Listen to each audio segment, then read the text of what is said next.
clean. So, new episode, Light Leaks, a photography podcast where we look at photos and we talk about them. Your two favorite people, Achilles, him, is Kadeem. He, him, his. A very Nice. interesting episode title. Yeah.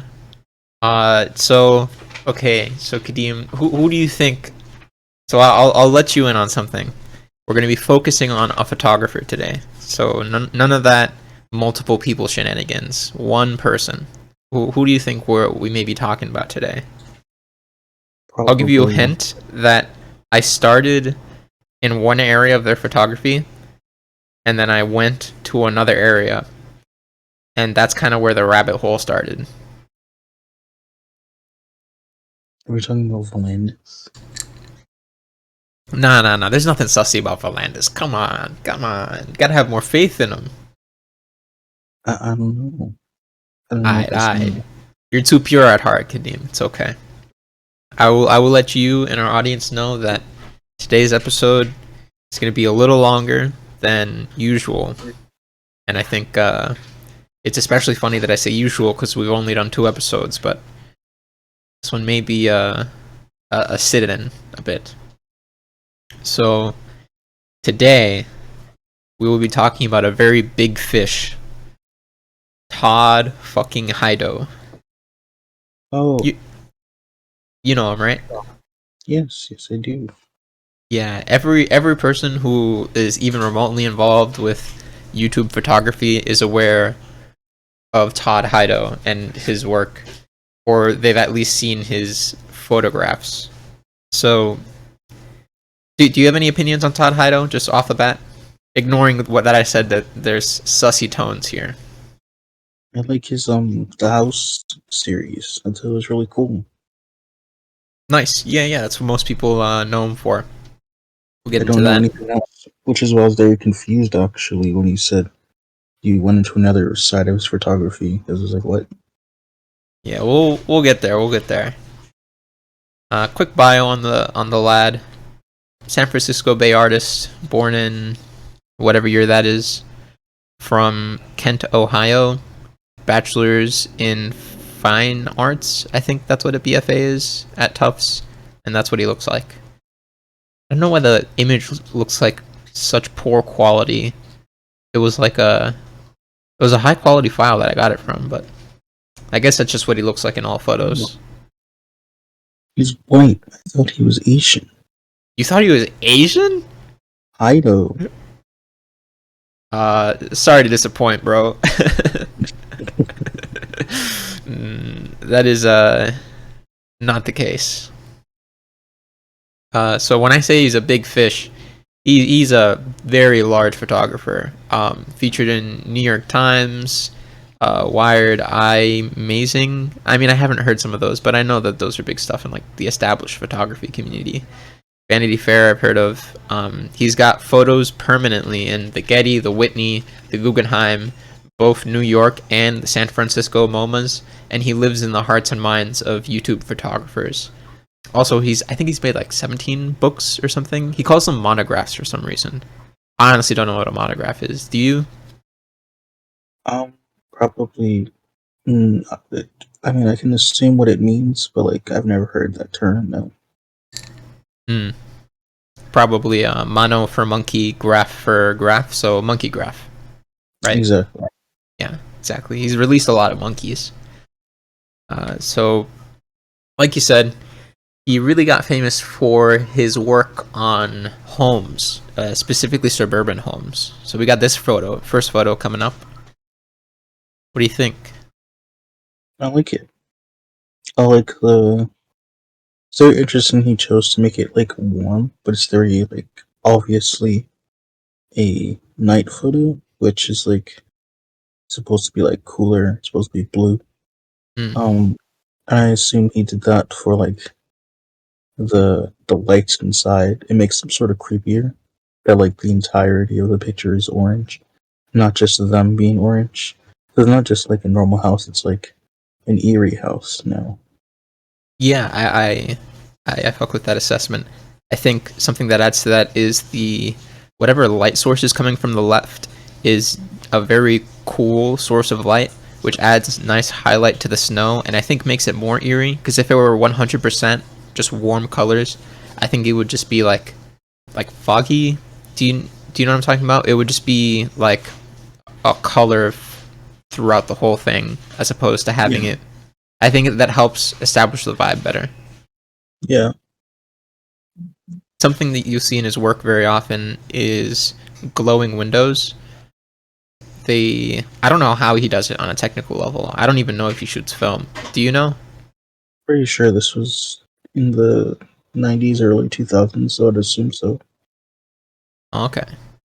I'm not actually sure when he shot his home project, but I'm pretty sure it was like pretty early comparatively to like digital photography being like accessible.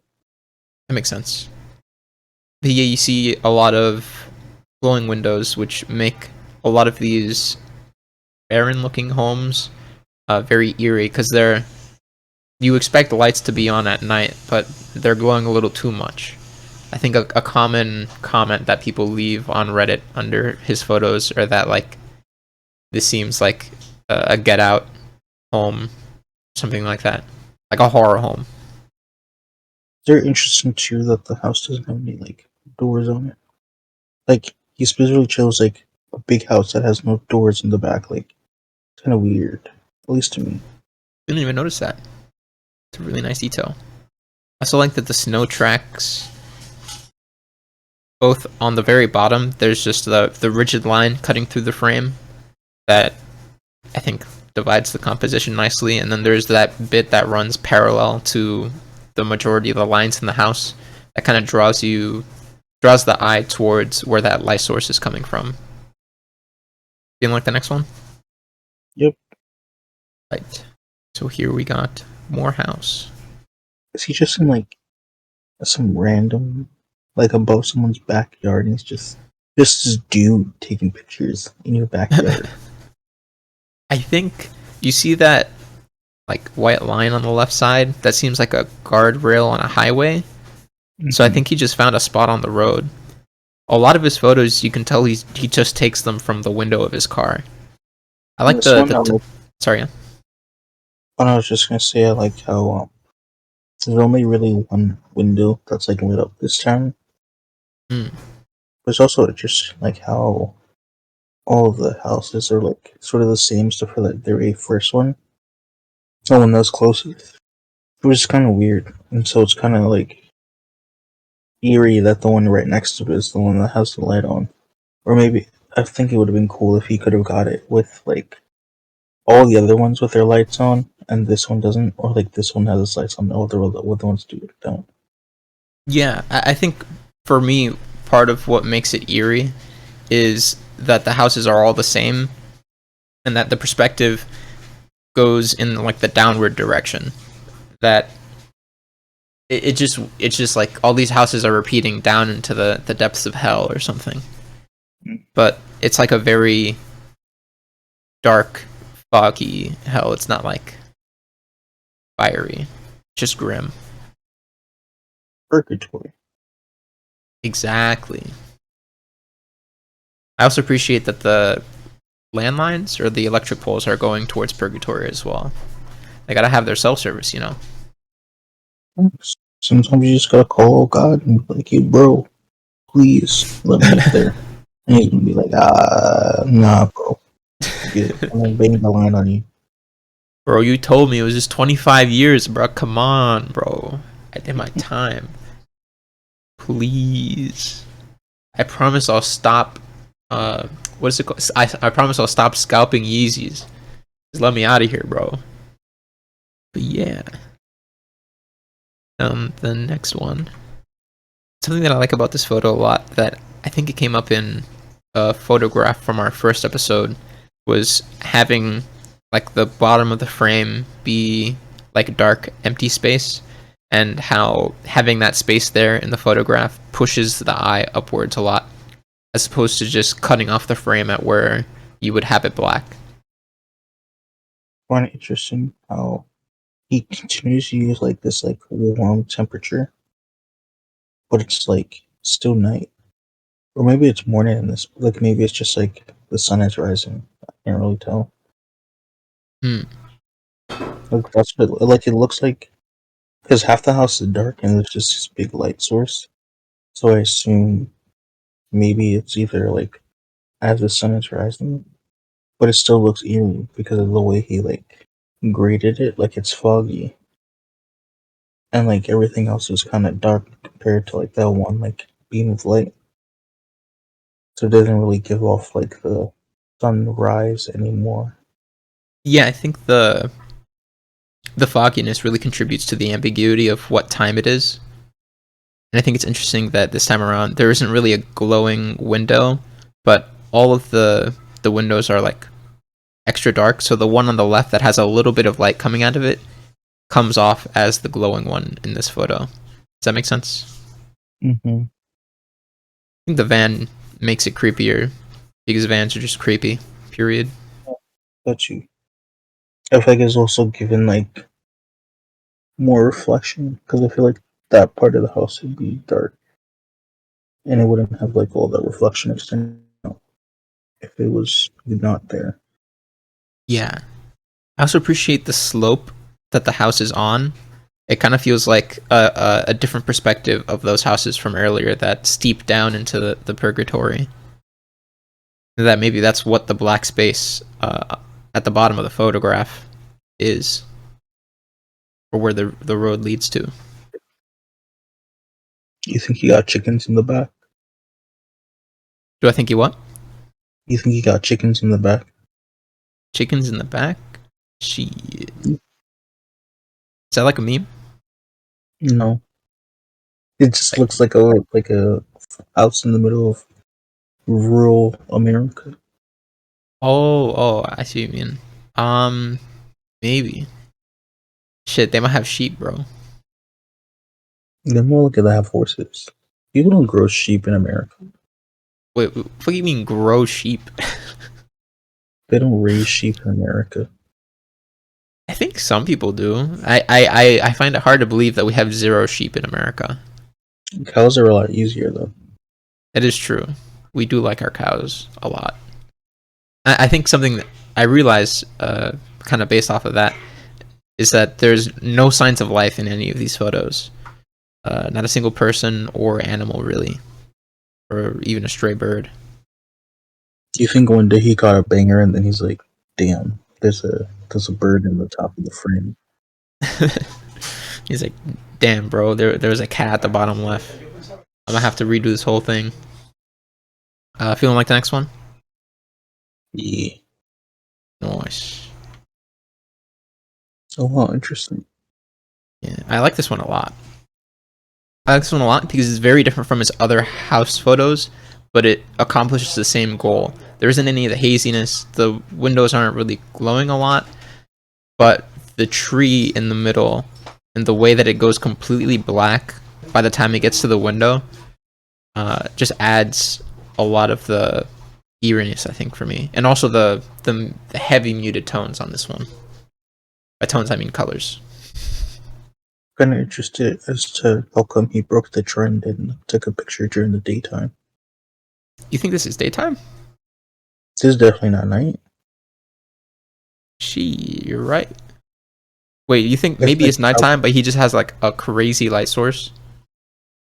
he could, but then that would be disturbing the peace, wouldn't it? Actually, no. It's probably like approaching nighttime. Like that looks like either blue hour or it's approaching morning, and it's like blue hour in the morning What's blue hour?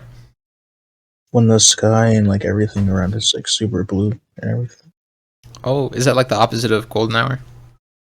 It's like right after golden hour. It's like the sun has like set, but the sun's still giving like light, so it's like still kind of like light outside, but like because like the it's on the other end of like the refraction. It's blue instead of being like yellow and bright. That makes sense. I think it's interesting. I don't know what film stock he could have used for this, but that the plants in form are very alive, but in color look pretty dead. Even the grass looks like it's only been watered in like dog piss. This feels like one of those like slide films, or like one of those like more like the lesser, Definitely. like the as of today, the lesser used ones, like I don't know, like Ectochrome or something. Yeah, slides are positive, right? Yeah, or like E100. Yeah, I could definitely see this being a positive. How do you feel about the tree that I mentioned? I like the tree. Although, like, I think it would have been interesting. I guess you get a more interesting angle in the house, but like maybe if he shot in between those trees and see what that perspective looked like, Mm, and like pointed at the window, because like you make the window a little eerie. But I guess also people would be like, "Why are you taking pictures into my house?" yeah.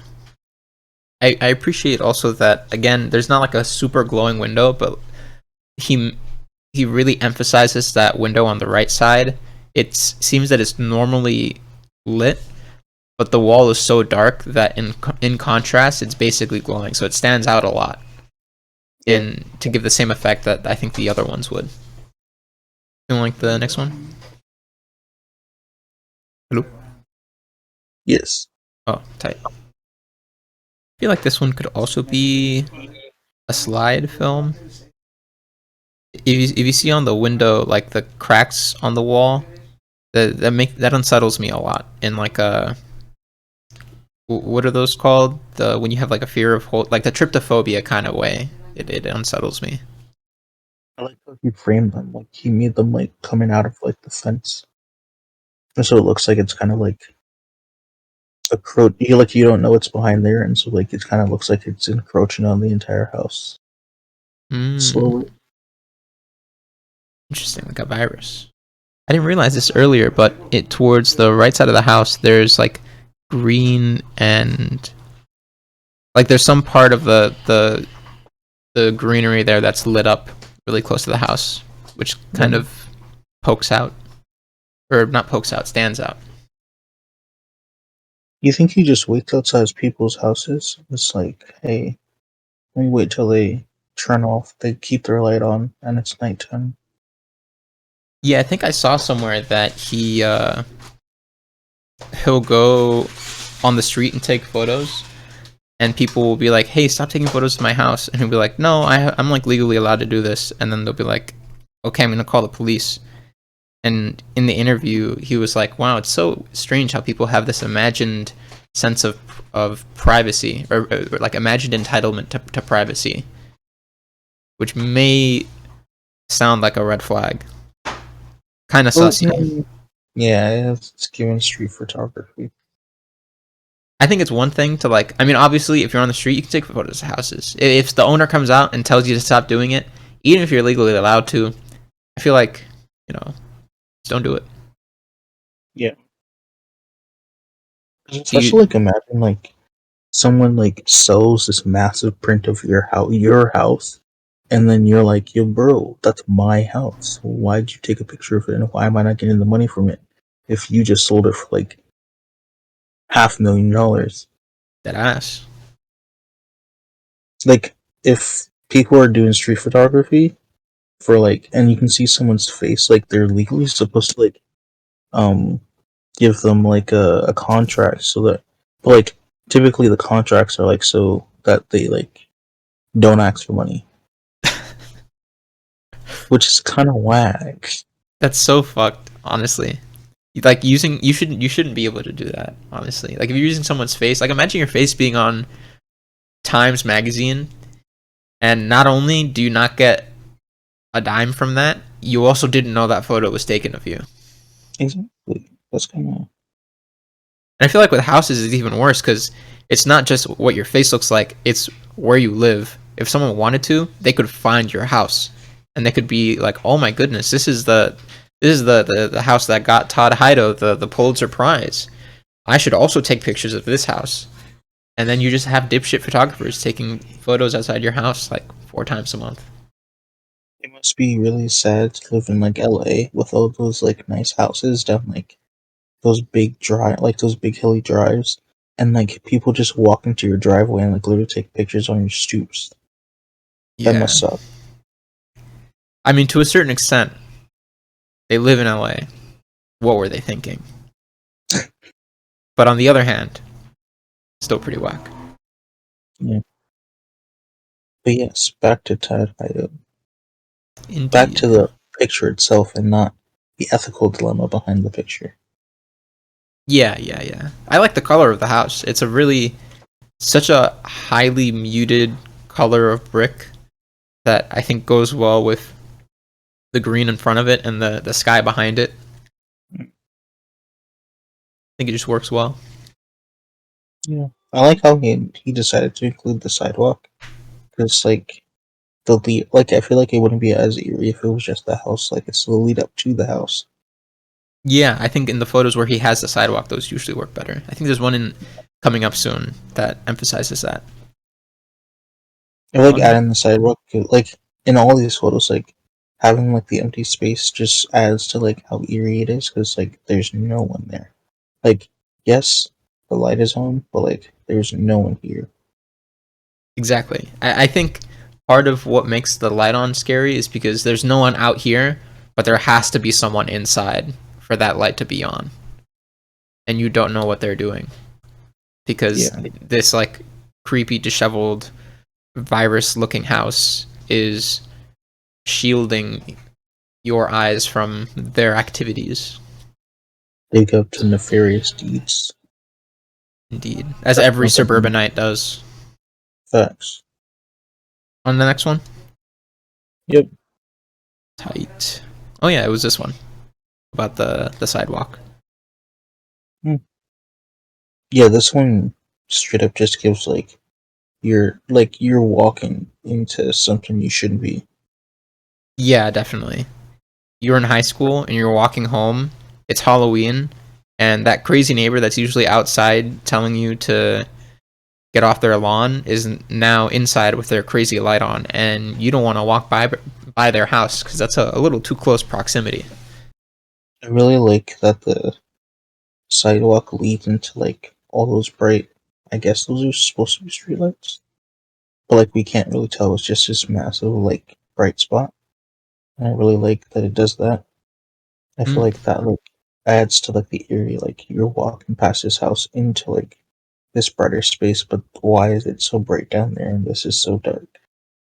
Yeah, and I think in the sidewalk here, not only does it work in the same way that the other sidewalks worked, I also like that it's kind of in a first person perspective where you can see yourself going down that street. And I think it also works compositionally to divide the frame well, really cutting through that green section and making sure your eye. It's interesting because it doesn't lead your eye directly to the house. It just leads your eye close enough for you to notice it. And the house is just so eerie that you just get locked on once you're close enough. Yeah, Nice tones, nice tones. I feel like they're more. They're not like tones. They're like tones, muted tones. True, true. Yeah, because this isn't like a portrait, right? These, I agree with that assessment. I don't know. He could have just taken down the saturation. I feel like if you're shooting portrait and your photos come out like this because you edit it to look like this, you're kind of wasting your money. You could have just bought some Fuji stock or something. What if he was living in 2020 where Fuji Pro 400H is discontinued? Hmm. What if I told you this was shot on an iPhone? I tell you, you're full of it. Listen, I don't like malarkey, and you're full of malarkey right now. Nice. On to the next. Yep. Tight. Okay, so The landscapes. another thing that he's well known for are his landscape photos. I think I like some of these a lot too. Much less, they're much more varied. Well, in some senses, they're much less varied than the houses, but in some senses, they're more. We'll get to it when we see them. this is one that's pretty popular. I think it's the first one that shows up on his portfolio when you look for his landscapes. How do you Is feel he about the it? dude that started the watch photography in the snow? I hope not. Uh, we don't need any more reasons to.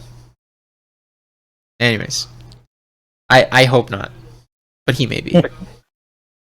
Definitely not, because people use film and flashes all the time. So Yeah. Nice. gives you your the perspective of like you are the driver.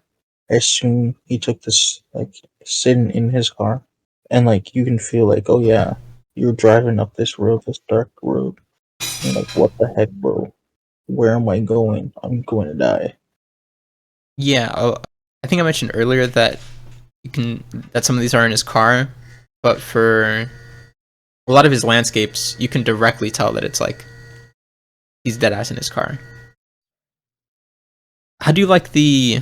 You see how like there's a bunch of like bokeh flares in front, like all over the photo. Is that not just the snow? Yeah, I think that's just like that might be water droplets on the lens. That's just what like snow looks like when you flash it. Really, Yeah, if you took like if you went out when it was snowing at nighttime and you used the flash, it would look just like that. I did not know that. Pretty neat. Yeah, it's kind of cool effect, but like people overuse it. They'll like there's this weird like new film where like it just adds like smiley faces like randomly across I've your seen picture. that. It's the most horrendous shit I ever seen. Why would anyone buy that? Well, people seriously buy it. They use it, and I'm Oh like, my god. I don't know where. Honestly, I if don't. anyone's buying that film stock, they deserve to not have that money anymore. They're too stupid to use it any smarter. Put a I feel fucking. like this was like the inspiration, like being able to take pictures and like with the snow when it flashes, like flash in the snow, and getting like the the reflections like this. Hmm. Yeah. I feel like compositionally, it's not a really crazy photo. You just got like sky, road, grass, and the flash is something that we haven't seen in his housework. And I think it adds to the POV sense. Like maybe like those are your car lights, or that's the flashlight you've got, and it adds to that element. But I think it makes the composition just less interesting. I agree from like a standalone point, but like knowing that he's like into like this more like horror side of like areas and like landscapes and like houses and stuff, it does fit into like the narrative of like his body of work. Like this works with his body of work as in like this is a creepy road. This is like someplace you don't want to be. You're in the wrong place if you're at this place. Nice. Okay, so on and onward to the next photo. Jesus. You said decent. I said, Jesus. Oh yeah, yeah, yeah. Very barren. Indeed. Something I like that he does in his landscapes is that he kind of breaks the number one rule of landscape photography, which is that your horizon should be parallel to the bottom of the frame. And he often breaks that to I think a very good effect where it if you're getting like a barren landscape like this and then tilting the horizon makes it all seem like really shifty and like a little surreal, especially in this photo where the telephone pole is leaning to the right, but the horizon is leaning. Sorry, the telephone pole is leaning to the left, and the horizon is leaning to the right. It kind of feels like the ground itself is morphing, and it adds a little bit of a. I don't want to say supernatural, but I think a different element of spookiness on top of the barrenness and the muted and very limited colors here. Yeah, I agree. Because, like, there's nothing here. And then because the horizon isn't parallel, you can't, like, your brain doesn't assume, like, oh, I know what's out there. Like, it's like, oh, what's beyond that? Like, out there. It's kind of weird. Yeah. I also like the composition on this one better because in the last one, I think the composition was rather simple, but texture wise, it was very cluttered. You could see like a lot of the grass and all the snow effects. I think just cluttered the image, but here the composition is still simple, but there's nothing that's really overbearing. Yeah, I feel like at some points you don't know what to look at, but like it's a good I don't know what to look at. Yeah, it has you looking around the whole photo in the same way that if you were there, you're looking around the whole scene like, shit, where is any sign of civilization? It's like your car broke down and you're like, well, damn, where do I go? Yeah, I realize I'm drawn to the corners, or not the corner, but like I'm drawn to where the horizon meets the left side of the frame and the right side of the frame, kind of in the same idea, like scanning the horizon for any signs of life. Like my eyes hitting the edge of the frame, like, come on, maybe like more over there. There's something. I like it a lot. It's interesting that he likes to overexpose his pictures a lot as well. That's true. Like he lets the random light sources be overexposed so that they give off more eerie feeling. Because then it's blown, so you don't know what's behind there. Yeah, I didn't even notice how blown out the sun was in this one. I kind of assumed that it was mostly fog doing that, but I think you're right that a lot of that is also the overexposure. Feeling like the next one? Oh, oh wow! You think he just smudged the film as it was developed? So I cheated a little bit. I saw a YouTube video a while back, and what he does is that he just puts water on the lens to get this effect. I'm pretty sure, and it's an effect that he utilizes often, in my opinion, to an extent where it gets corny. But in the first couple of photos, it's a really nice effect because it blurs it in some specific places, and it leaves it sharp in other places, and it kind of gives it a little bit of a painting vibe. Not in this one, I don't think, but in some other ones. It's like those like movies where like the person's like flashing back and they're starting to remember the thing that they didn't remember at the traumatic place of their childhood. Oh yeah, 100%. I Like this is 100% where see little that. Timmy's mom got beat. This is. Have you seen Full Metal Alchemist Brotherhood? I've not. Really? Okay. I'm gonna You can for spoil. I'm probably not gonna watch it. you should watch it. It's great. But what I'm gonna say is they say it in like the second episode. It's that like the two main characters are little boys whose mom they try to resurrect, and when that doesn't work, they burn down the house. So this seems like the house that they could have tried it in. I think the trees do a lot for this photo. Yeah, I feel like it would not be good if the trees weren't there. I also think without the smudging stuff, I wouldn't really like this photo. It would just feel kind of empty. Yeah. I think without the trees, it would be a more barren photo, kind of like the last one, and it would be a very different vibe. Yeah. I think that the trees being here makes it much more ominous and malign, as opposed to stranded. Yeah, I feel like the barren in the last photo only worked because it was like completely barren.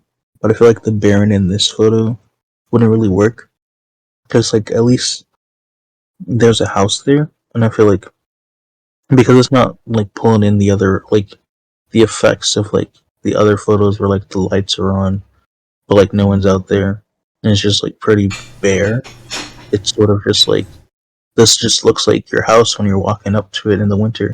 Like it's just a normal winter night. It feels like, but like I feel like those other houses, because of like just the way the lights are, give off the more eerie feeling. Even though like you typically can come home and like walk through a neighborhood with like the lights on like that, but this one isn't using those same effects. Like without the smudging, it definitely would just feel like a oh yeah, I'm walking home. good old day at the office. Yeah, I completely agree. All right, I like this photo a lot. Yeah, feeling like the next one. Oh, sorry, what was that? I like this one. Nice. What? Again, he just has some kind of like knack for like making normal things seem strange. Yeah, I think in a very powerful way. I think he just broke into these houses. Like they're just like the foreclosed houses that like are on the market, and then he just like went, yeah, let me just pop up here real quick. Shit, I mean, that'd be a great idea. It'd be because you know how we had the housing crisis, to make these photos and like make it about how dog shit the housing economy is. That'd be cool. Sadly, he might be not into social commentary on the housing market. Yeah, probably not. Probably not. I think as someone who said it's crazy how people have this fallacy about privacy in their own home, I don't think he'd be very for that. Yeah, just and I'm cheating because I know what comes in the following slides, uh, which I realize I'm still teasing, but yeah, it's probably not. Probably not. On and onward. I mean, I don't like this one.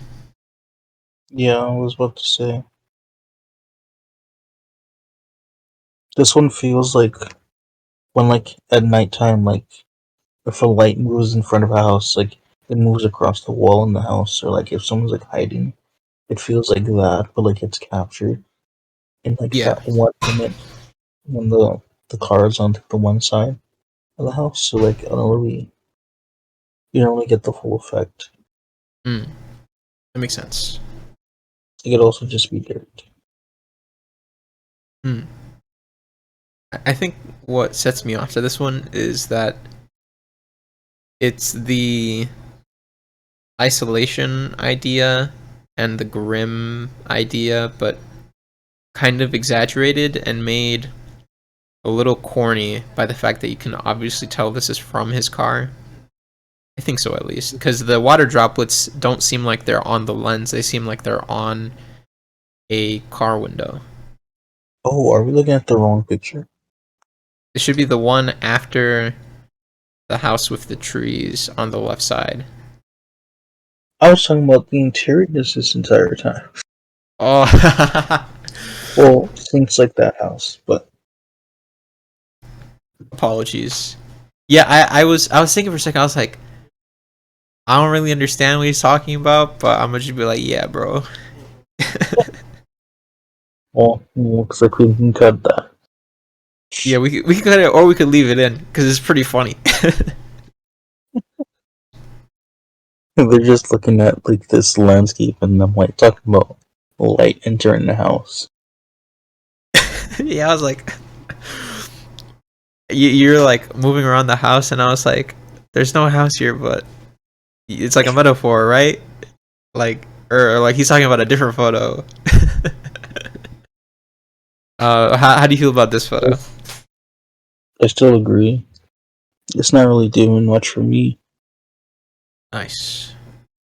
I feel like as like standalone photos, they don't do much. Like I think like the same thing as last time, like where like some of the photos like as like a standalone photo, it's kind of boring. But like as a set, it makes sense, and it's like okay, yeah, this is compelling as like a set. And I feel like his work is only well, it's like it makes sense in the context of like a set, but like not really standalone. But like if you Mm. didn't know who he was, it would just be like, oh yeah, this is just a picture out on the open field. Yeah, I definitely agree with that sentiment. That like, if you didn't know who he was, this would just be like a photo, you know.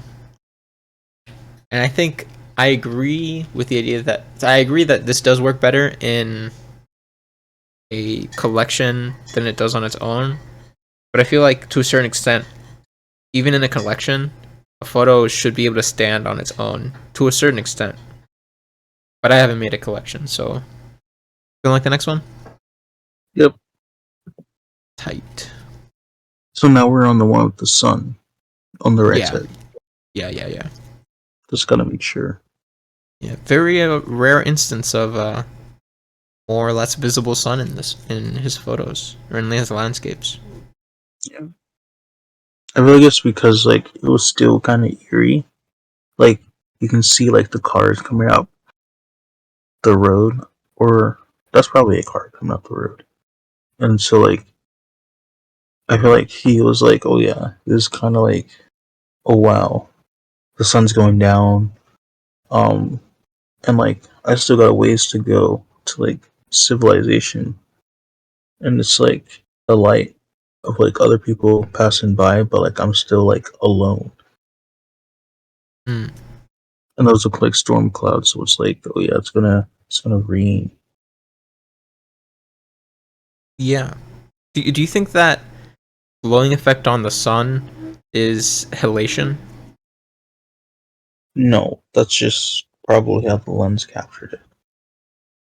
Interesting. For those of you who don't know, halation is. No, fuck you. Look it up. I don't know well enough to explain it.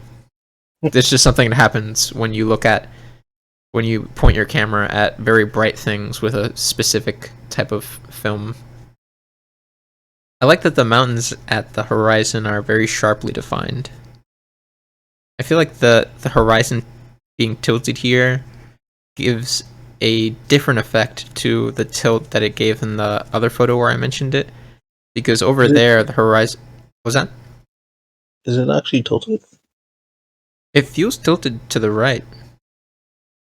Maybe it's like the sun is making it feel like it's tilted that way. To me, it seems that Oh, way. it definitely is. Okay. Okay. Yeah. Because the horizon is straight except for the mountains, so it gives me a different feel. It's kind of like going home. If that makes sense. But I feel like he has a long way from home. There's also like the dust that's kicking up from like the right side. And I feel like that's also like, oh wow, there's something coming up on that side. What is that? Hmm. Do you know what I realized? You see on the What? bottom right of the photo, there's like kind of a green rectangle Where? on the road. Bottom right. Yes. This is a 5 gum commercial. The the actor is gonna come up, eat 2 sticks of 5 gum, and then the commercial is gonna end when this is how it feels to chew 5 gum, I looking thought you directly thought into the sun. Oh yes. Yes, they're definitely gonna blast up into the sun. It's like Eternals. Eternals? Yeah.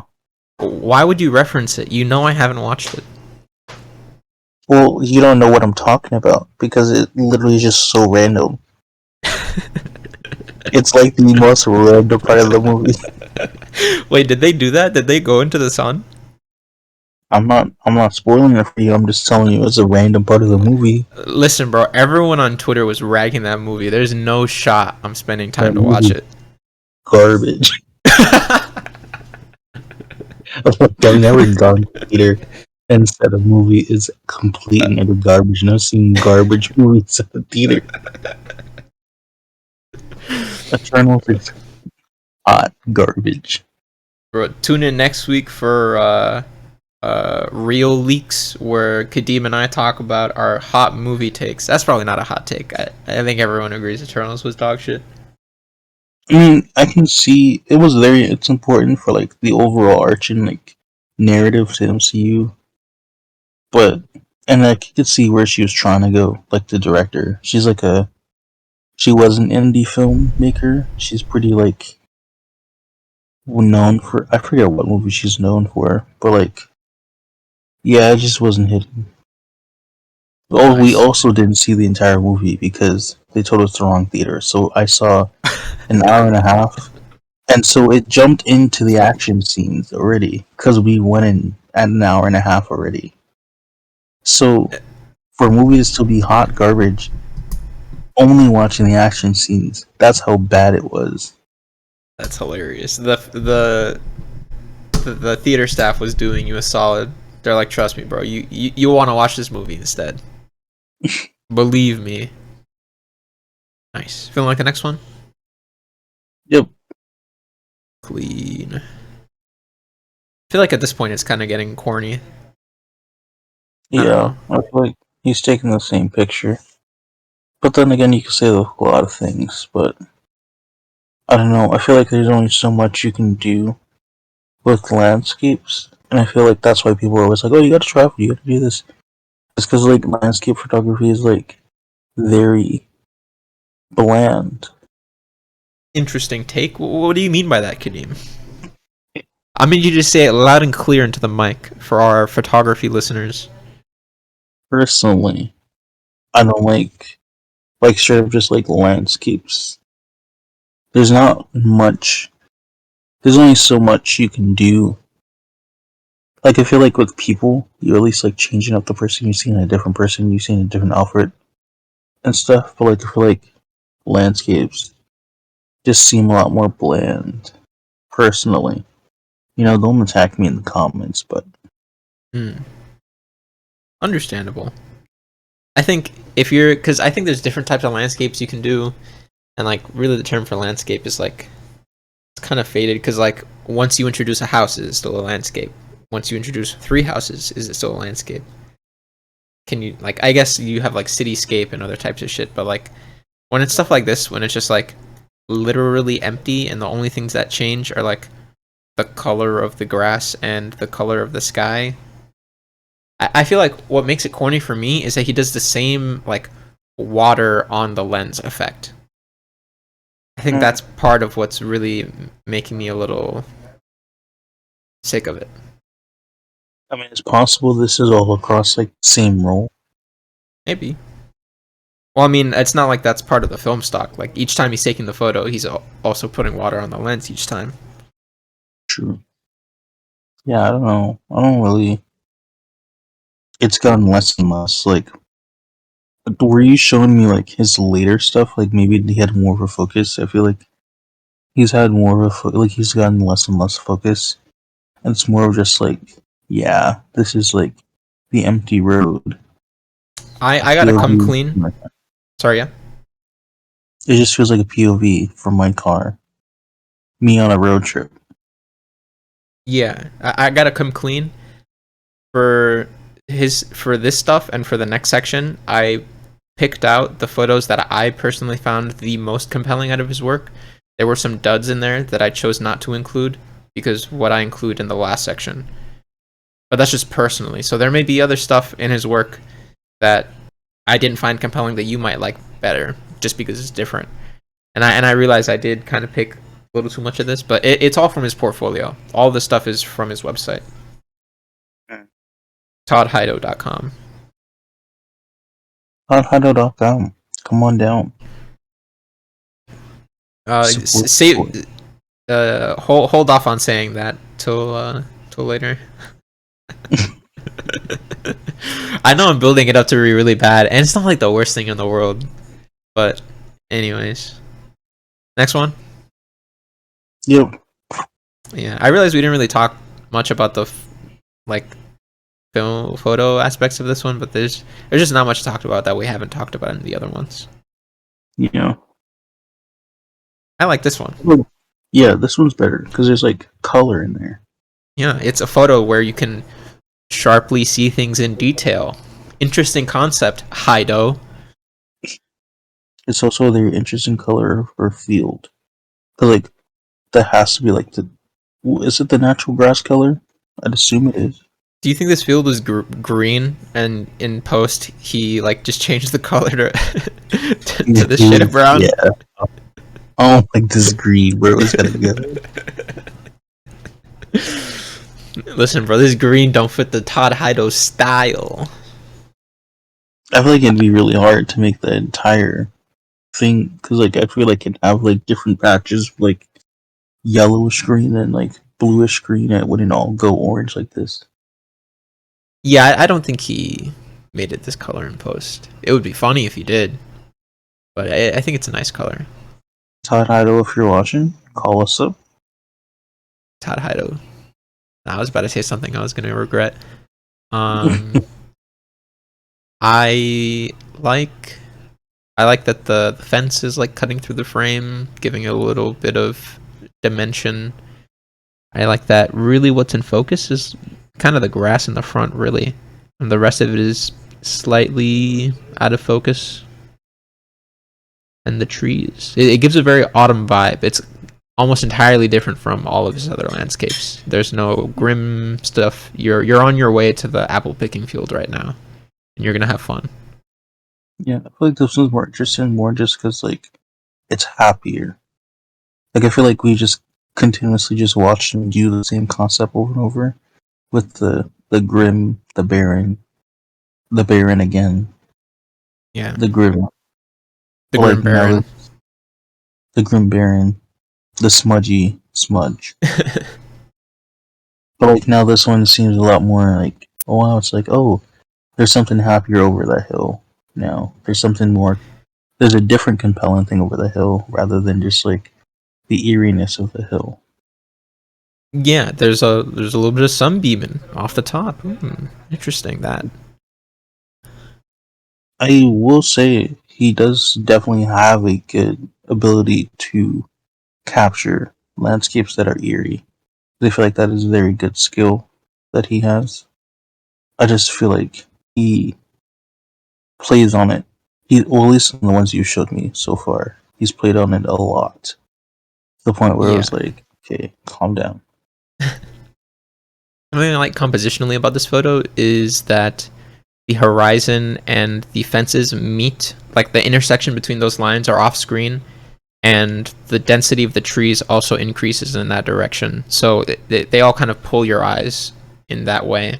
But also, the lone tree directly in the middle also pulls your eyes. So there's a little bit of tension between your eyes wanting to keep following that fence and sticking to that tree in the middle. I agree.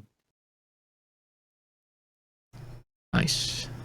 Next, Next. I like this one a lot. Wait, is it this Yeah, one? It might be another one.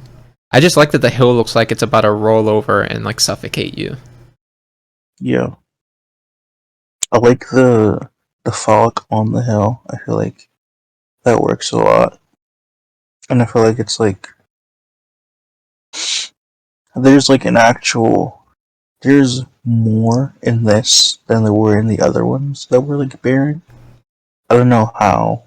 Like I feel like that would just feels like I guess because it's more telephone lines, and I feel like they were extending so far out. It's like oh yeah, like this gives more grandiose eerie, and not more like small time eerie.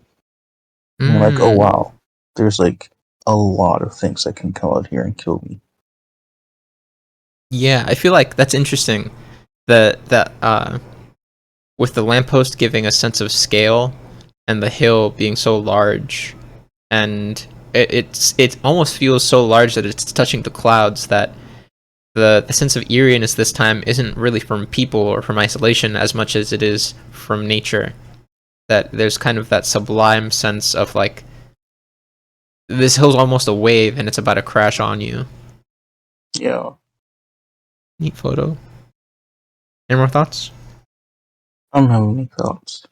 I'll like it though. Nice. Me too. Maybe it's too quick to judge. No, yeah, they could. It could also be a symptom of how I ordered the photos, because I had spread them out more diversely or something. It may have made us less disposed to being a little less tolerating of the themes that reoccur or the techniques that reoccur in his landscapes. No, I think there was one of them that the one a few couple back was just a bad photo. Not a bad photo. Boring photo. That is true. That's fair. I thought you were straight up gonna say, nah, bro, it was whack, which is basically what you said. But It wasn't on bad. It's a good taken photo. It's just boring. yeah, next one. I think I like this one. What's up with the like wood plank in the bottom left? Is that wood? I thought that was like a mud track. Is it a mud trim? I mean, if it's a wood plank, it's awfully curvy for one and dark. This one's, I think, the appeal to me is the implied leaning lines of the telephone poles, like going into the horizon, with the texture of the rows of mud kind of leading into that direction as well, but the lines themselves running perpendicular to that direction. Also, the sky is nice. It's very like plain. I'm just trying to find something I like. I'm really like You don't really like this one? not really. That's fair. What don't you like about it? I don't know. I feel like this one's just a little too empty. Like this one just feels. I don't know. Like I would have wished that like I could know what this mud field is. Like maybe more of like a perspective of like what it is. I'm not really sure. I just don't. Maybe I just don't like these muted like colors as much. If they're not like adding to like some element of like a concept. I just Yeah, feel like muted color. Like maybe this is like what it looks like in real life. It's just plain, but like oh, I don't. I feel like muted colors give me like very plain vibes.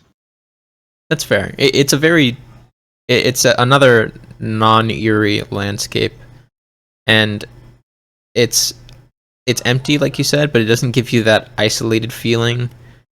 I think in the horizon you can kind of see. Maybe I'm making this up, but what feels like is civilization in the horizon with like I don't know, like a barn or houses or something, and like the telephone poles are leading into that direction, so there must be something there. It's not really as eerie, I think, as the other ones, and I think something that I realize is that like when he's not doing something eerie, he doesn't really know what to do. Yeah, because I feel like you don't need it to be eerie for it to be a compelling landscape, but you need for it to holistically show you something. Like, not have a subject, but like have something that wants you to tell you about this place. Like, I feel like this doesn't tell me anything about, like, what is this place? It doesn't really tell me anything about that. I'm just left like, oh yeah, there's some telephone poles, there's some civilization. Like, this could be anywhere. This could be some random place in the middle of Europe or something. Mm. And I'm not really getting. I think that's my problem with it. I'm just like, there's nothing pulling me in to the photo. Like, I'm not personally like engaged by the photo, and I think that's why I don't like it. Like, I feel like you can have muted tones, muted colors, and things. So it's just like there's nothing personally pulling me in to appreciate the other aspects of the photo. Yeah, that's definitely fair. I think like we were saying, if the photo's not gonna tell you that the scene is eerie, it should tell you something else. I think the way in which it appeals to me is almost in an abstract sense. Like it just looks nice to me. So I think I'm just my monkey brain just really likes the rows of the mud. But there's nothing about the scenery itself that feels compelling to me. I think he Yeah. definitely did a good job with like the horizons and like all that negative space up top forces you to look, and that's nice. I Mm. like that. But I also feel like you wouldn't get as many. I don't know. I think he wanted to hone in on like what you were saying. Like it looks like civilization in the back. And I feel like he wanted to hone in on that. And I feel like you get a better sense like portrait, mostly because like it narrows the space of the towards the city, and it gives a Mm. negative space above it. Instead of like spreading it out and like there's a wider negative space, I feel like a more narrow negative space is better in this picture. If you want it to like lead you to that back clouded area. That makes sense. I fuck with that. Want to hit the next one? Yeah, Nice. I think this is the last one of the landscapes. thank God. I'm not gonna hold you. This one's just kind of shit. Listen. This is what the photography community likes, bro. All right. It's not my preferred landscapes. Have you ever read a photographer's take? Pretty bad takes. Yeah, I don't know. When I was picking the photos, I liked this one. I was like, oh look, it's like snow and it's like so barren. I just don't like it anymore. The glamour's gone away. It's just trees. Like I feel like this one specifically, like yes, it's overblown, like the left side, and like yeah, like that could be compelling, but I just personally don't see it. It's like this just feels like a normal photo. It's like why is this better than what I can do right now and walk outside and take this in the snow? Yeah, it's kind of unfortunate to end the landscape section on this photo. This one just doesn't sit right with me. I don't know. It's kind of bland. Gee whiz. Feeling like the next section? Yeah, All right. Tight. Okay. So another part of Todd Hido's work that is well known is his interiors. I think Rainy Days talked about his interiors. Some YouTuber did because I remember watching a video about it. I remember really liking his interiors when I first saw them, and I was going through them. I did still it. liked them, so we'll see how I feel on a third visit. Third visit. Well, because I saw them in the video, then I saw them when I was picking them out, and this will be like the third time I'm looking through them. Rude. Rude? True. Oh, true. I was about to say, you a Todd Hido stan, bro? What happened? All right, feeling like the first one. Yes, I'm looking at the first one. Tight. How do you feel? See, this is when I was talking about. I was like, he has a really good ability to make some simple things look really eerie, and I really like how there's this really big shadow around the room, but it's like unclear where that's coming from because like where's the light on the wall coming from if there's such a big shadow?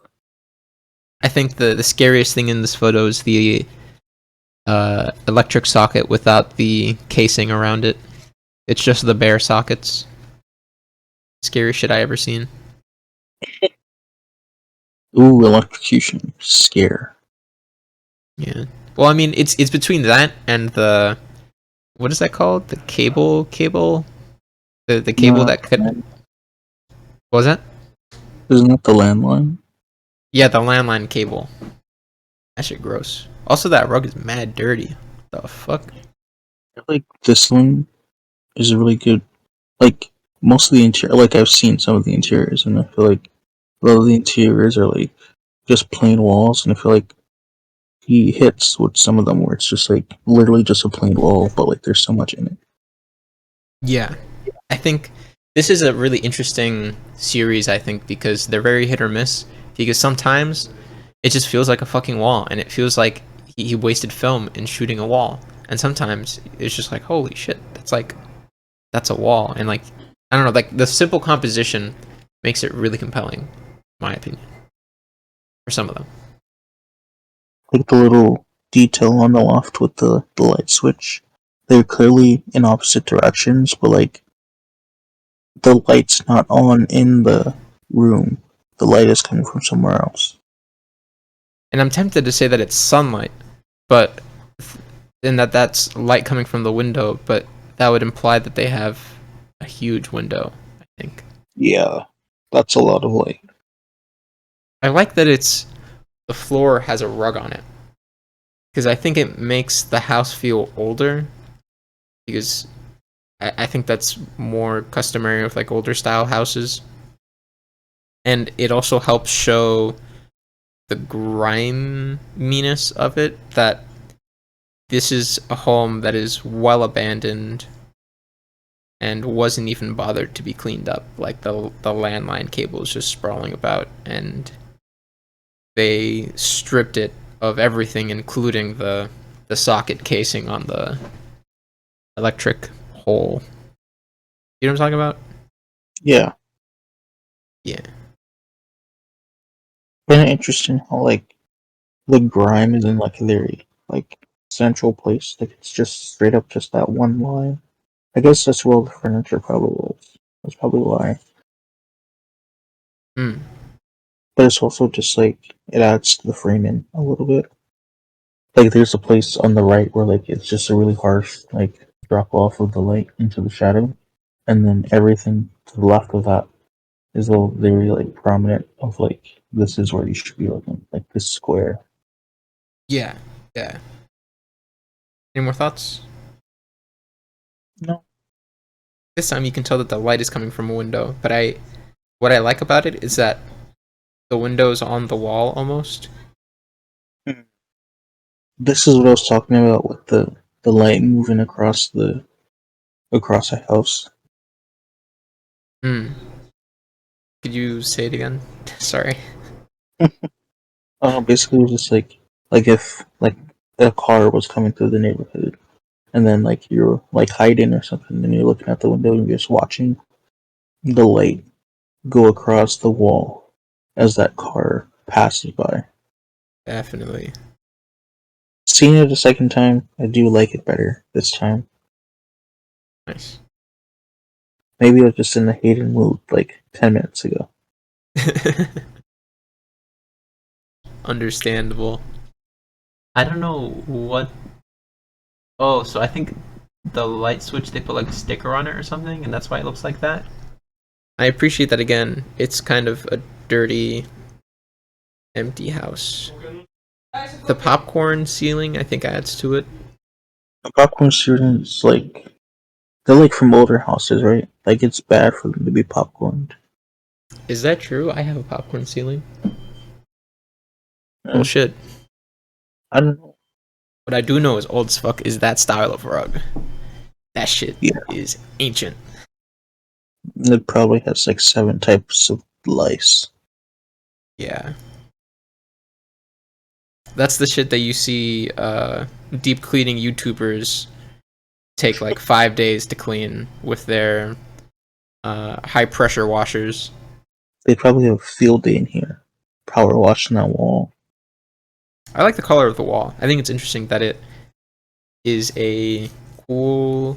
You can't even really tell what color the wall is because at the bottom it's kind of a cool blue, and towards the top it's more of a mint green. But it contrasts with the warmness of both the floor and what's outside the door, and the ceiling is even warm. Yeah, I hate their door frame though. Such a In the photo I think it works well, but like who would have a door frame that looks like that? the rounded ones. Yeah. It's probably like a older house design thing. Because maybe there's like you don't need as much space in between the walls. Hmm.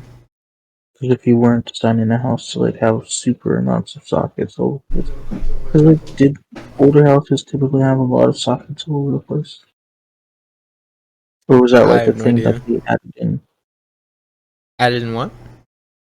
Like would you add in like those types of things and also like insulation? Like You only put it in certain walls because like it's expensive. It used to be expensive.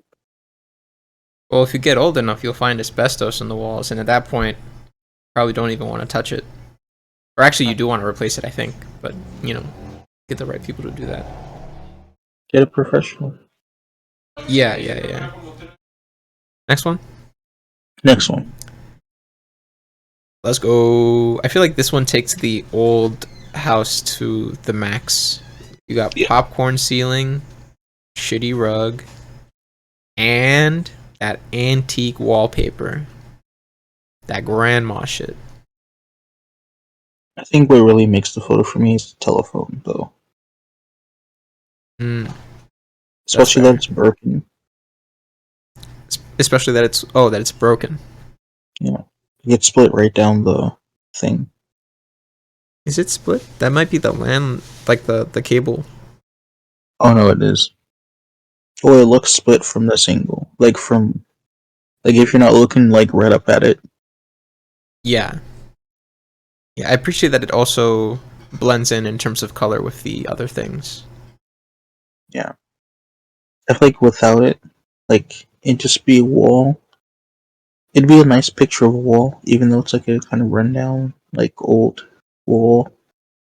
But like the telephone makes it like interesting. Like someone was here, someone used that phone. Why? And where have they gone? Yeah, I think what makes this photo compelling is that he decided to leave in on the very, very left edge, like the hallway and what seems to be carpet on the left side, and having the phone near that entrance, I think gives it a lot of context where it's like it might have been that someone was rushing out and they had that phone, or they like leaves you to wonder like what were they doing on the way out where they left the phone like that. And they didn't even like hang it up. It's just like thrown. Yeah. This home notably, sorry, yeah. I was just gonna say I find it interesting, like the random like wires laid across the floor in these. Yeah, I think it's interesting that he picked up on how spooky wires are. I realize that sounds like a joke. I mean, it kind of is, but wires are spooky. They're just like lines, and they're like really thin, and they're when you have a really smoothly composed, when you have a photo that's composed very simply and everything is smooth, when you have tiny sprawling lines everywhere, it makes it spooky. It's like, oh, whoa, is that a bacteria? The hair? It's like a snake. Exactly. Feeding off of your monkey brain telling you snake bad. Or committing tax fraud. What? Snake that commits tax fraud. I don't think I have, no. I'll see if I can find you the video. It's cute. I hope it's cute. That sounds fun. You think someone would repaint this and sell it as an NFT? This photo? Yeah. Yeah, bro. Those people are desperate for anything. They took the same monkey and redrew it 1,000 times. They'll do anything for content at this point. Please buy my NFT. It's literally just a wall. Please support the artist. The NFT before the NFT. That's so true. Fine. At first it was cave paintings, and then we made normal paintings, and then we made photography. The photography is the penultimate NFT, truly. Oh, it's a wall. Look at it. Pay me money. It's a wall. Oh, this other photo, it's also a wall. Ooh. Yeah, $500,000. What you see but do not understand is that this wall is missing its electric socket, and there is now a phone sprawling about. So It's an extra 50,000. Trust me, bro. It'll be worth it in the future. Please, bro, put my shit in the MoMA, bro. Please. It's life changing, I swear. Next one. Next one. I think I like this one more. Yeah, I like this one. I think having like the dual, not dual light sources, but like having the other room framed through the door here adds a little bit of complexity. Yeah. It's very interesting that that like lamp is like all the way in the corner. Because like I personally thought like chandeliers and lights like that, like personally always are in the center. Yeah, it's kind of a shitty place to leave it. Makes you really wonder about what kind of deranged people might have lived here before. A real psychopath. They also could have added that wall in. Maybe that's why it's like. But even then, it's still close to the other wall. Like I feel like they added two walls. There's Yeah. also that random wire again, just chilling. But this time it has like legs. It's like those floppy guys at like car sales, and it's like bending over, but like it can walk.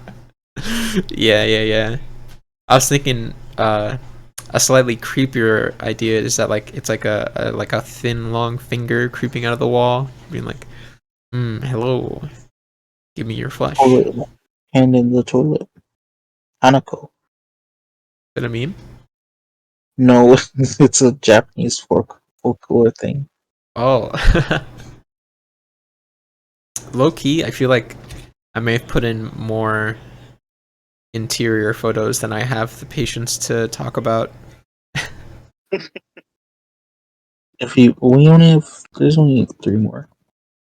No, yeah. We could I don't know, maybe we could speed run through these. I underestimated how much energy it takes to talk about photos. Yeah, Like I put a lot of photos in this slide. I don't know if you saw, but there's like 40 photos. I did not see before I stopped myself from looking. Okay, good. I want the surprise to come. Oh, gee We could whiz, also, man. we could We're in, also skip the what's it called, the interiors if you want. now we could just speed run them. We can speed run them. Is that okay with Alright, you? yes. Okay. So on to the next one. We're now This looking at the green. Yeah. Now looking at the green one after the chandelier. I think this is the same rug from before.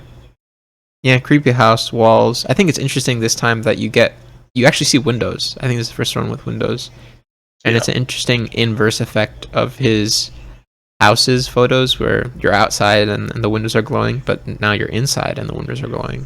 Ooh. I really like the color palette of this. Like, it's a nasty green on the bottom, but it's like balanced out by like the pale green and like the cream color. Yeah, and I appreciate that the curtains are accenting the color from the ceiling. Yeah, it's interesting how there's only the one curtain on that side, but there's not a curtain on the other side. Yeah, really makes you think about how deranged the people who lived here were. A bunch of wackos. Truly. Next one. Oh, this one looks like a painting. Yeah, this one looks like oh, what's that dude's name? The one you were talking about like 2 weeks ago. Oh Oh wait, yeah. he was in the last episode. Not Elmer Unfortunately, Fudd. Edward Hopper. There you go. Edward Pop. Yeah. Not fucking Elmer Fudd. I didn't call And him Edward Fudd. no, Elmer I Fudd. was thinking of the name, and the first name that came to mind was Elmer Fudd. I like this one. It's a different color palette. I just like the brown a lot, and it complements the dingy wall colors. Yeah, I like the brown. I like it works for like, oh wow, like there's that open door. Who's opening that door? And it's like it's very stereotypical old house color type. All of these are like very monotone. I don't actually know why they chose like mono colored houses to live in. Like that's kind of weird, but like this one's like even creepier because like the colors aren't bright anymore. They've gone muted. Yeah, it's starting to get like a little darker again. Yeah, I just like this one. Next one. I don't like this one. Yeah, the only interesting thing is that chain above, but this one's just like literally a white wall, low key. I think he added the chain because he was like, man, this composition is kind of really fucking boring. I better add something that to give you to look at. Oh look, there's a chain. It's like those And people that take the same like four pictures of like the vintage cars, like they take the hood light, then they take mm, the window screen, the wheel, then they take the back hood light, and then they take the from the angle. he knows the recipe. It's a good recipe for him. Indeed. Good soup. So I feel like these kinds of photos probably fit best in like a collection or something. Some of Yeah. them stand out individually, but like this photo, like come on, man. Like imagine like having seen this photo like without the context, you just be like, "Bro, did you take out your phone by accident or something?" It's a photo that if you put it in your like in your boob pocket, your camera might take by accident. It's like he's testing out his new iWatch, his new Apple Watch, and he's like, "Oh yo, I can take pictures like with my watch from while my phone's my in my pocket." And he's learning how to like take pictures of creepy people of people being creepy on the train. Nice. Yeah, this one's it's just boring. Next one. Next, I like this one. The lighting is much more dramatic. yeah, There's you have an entire door, and it's just kind of open. It's like whoa. Once again, creepy cable. ooh, electricity. Now that's scary. Electricity. Oh, makes me shiver. What do you think? Um, I definitely like the closet. Like, it gives like I feel like this was like this could be like a child's room. If this was your room as a child, you'd be terrified. Definitely, I would not want that Especially the way, closet. especially the way the light comes into the room. If your lights were all off and that's just a light coming from like the moon, I would legitimately be scared to go to sleep. Yeah, it's kind of weird how the light is warm at the top and cool on the bottom. Wonder what's doing Yeah, that. maybe it's like golden hour, but like he cooled down some of it. Hmm. I think it Or gives the photo. way, Sorry, yeah. maybe just the way it was digitized. Hmm. I think it gives the photo a again not. I don't want to say supernatural sense to it, but it's something's not right. You know, this one's good. Yeah, it was a nice one and it was a lot better than the ending of the Let's Keep. Yeah, ending of the landscapes. Gee whiz. This is the last one. Yeah. Okay. Okay. So Kadeem, are you on the portraiture slide right now? I am the portraiture slide. I've never seen his Alright. portraiture. I didn't know he did portraiture. There's a good reason why you didn't know he did portraiture. Okay. Okay, so I was making this episode.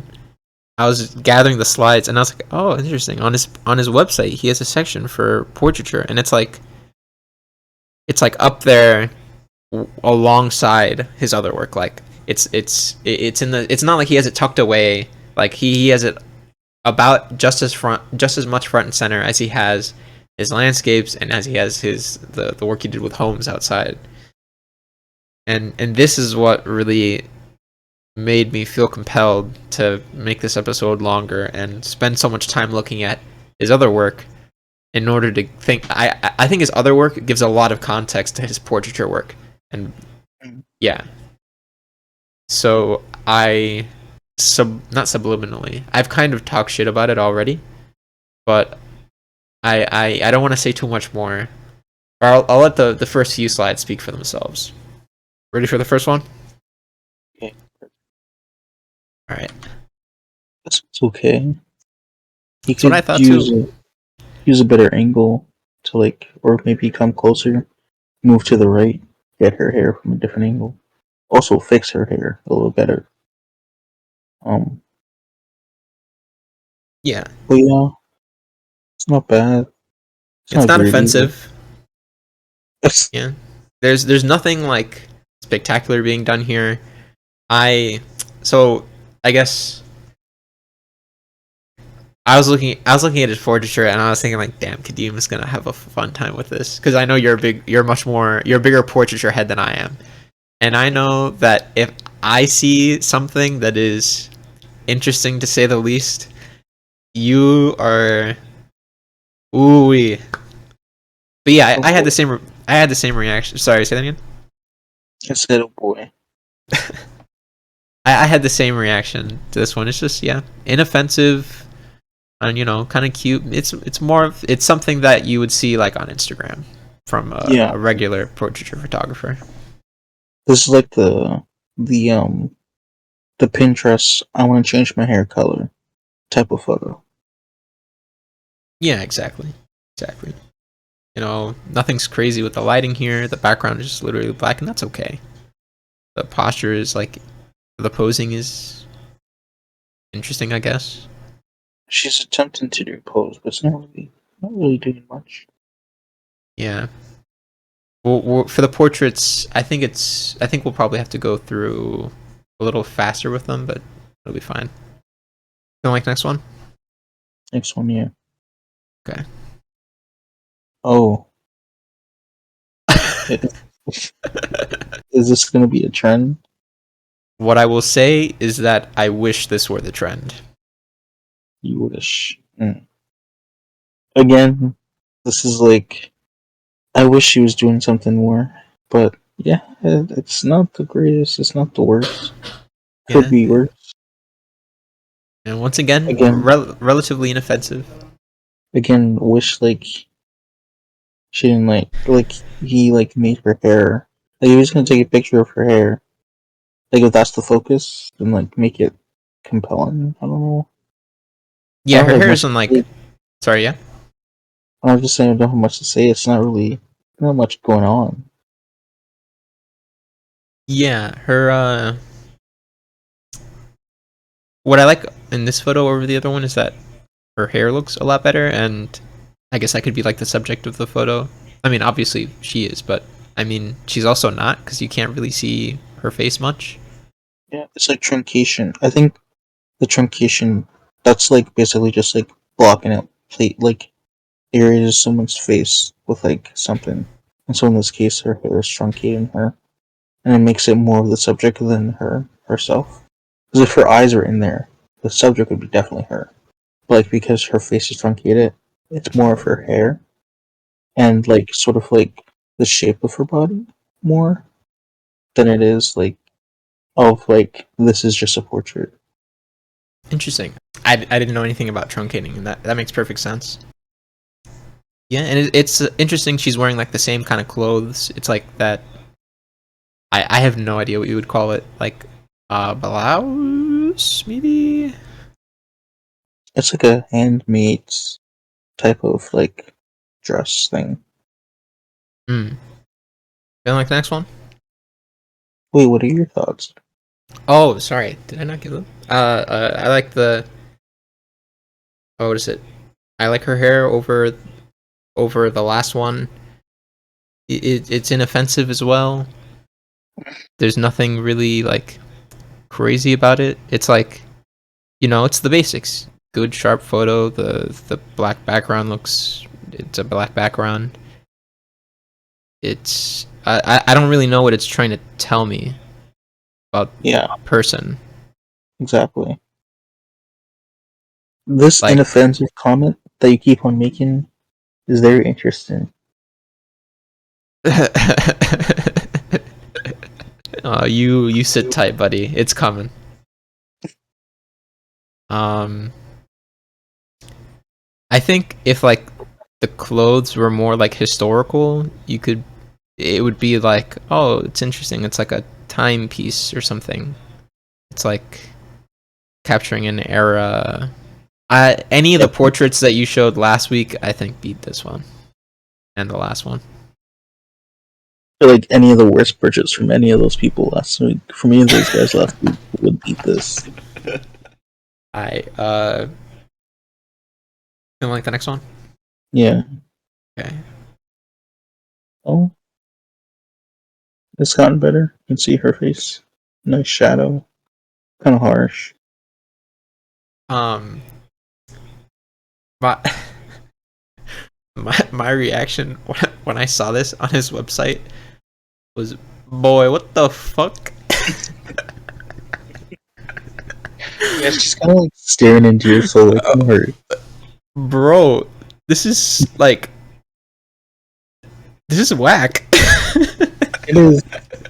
It is. like okay, so what so the first thing when I was looking through his portraits, the first thing that like caught my attention was that like he's well renowned. He's a big head in the photography community. And this is like bad. Yeah. Like it's Yeah. okay. So don't get me wrong. It's not offensive. It's just like really bland, like aggressively bland. Yeah. I'm just gonna let it surprise me if this is leading up to what I think it is, but I don't think it was the same person. I don't remember. Yeah, but like yeah, this feels like he was just like trying to learn how to use like lights on people. It's very weird that like the right side is dark, the left side is dark, but like on her face, the right side is light and the left side is dark. I think that's the most interesting part of the photo. It's very unnerving. But yeah, as like a portrait, it's just weird. She's just staring into your soul. Like it's just like this is really creepy to me. Yeah, and I guess to a certain extent that like kind of fits in with the vibe that he's been going in the other ones, and that it's eerie. But I also feel like this isn't the best way he could have executed that. Yeah. If you want eerie, you don't do it with just a straight up face picture. Yeah, I'm really bothered by how her hair is so like clipped into the black. Like there's no detail. Like he just underexposed it like Yeah. horrifically. like like maybe he just forgot in the light meter and he was like, "Alright, let's go." No, like here's the thing. Like I know he knows how a light meter works because you can't take those house photos without knowing your like how it works really well. Like he did this shit on purpose. Like he saw this and he was like, "Yeah, that's good tones."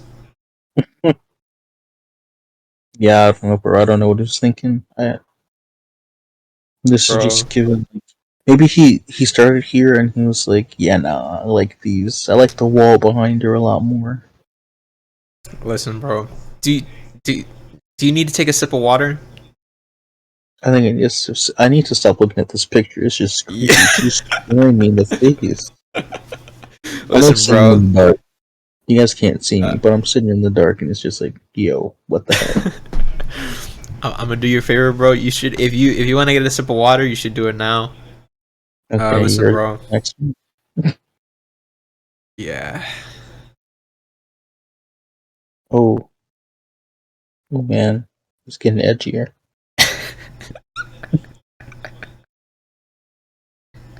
Yeah, this one's worse. Now she's like really staring into my soul. Like it's not a blink anymore. It's not like a straight up blink expression anymore. It's more animated, but it's like angry animated. Bro. Bro. Now I'm just disappointed. Like he has I'm certain he has friends who are portrait photographers who could like teach him how to do anything better than this. Like bro. Maybe The he wanted to learn on his own. He was like, I got this. Also, what's going on with her hair? uh listen, bro. I don't like the overexposure on like or maybe it's just like the lighting that's like the way that he set up the lighting coming off like her chest and through the window. It's not cute, bro. it's just cringe. Like I see this photo and I cringe. And like this is a Todd Hido photo. Oh my god, dude. Okay. Sorry. I'll calm down. I'll calm down. Okay. So this photo, I can see the detail in her hair. That is good. Yeah, it's I an appreciate improvement. that. I think he realized he overexposed it because he overexposed this time because like you can see like the bottom, or maybe that's like a little light leak, but like, you can see across her lips and like the bottom of her hair.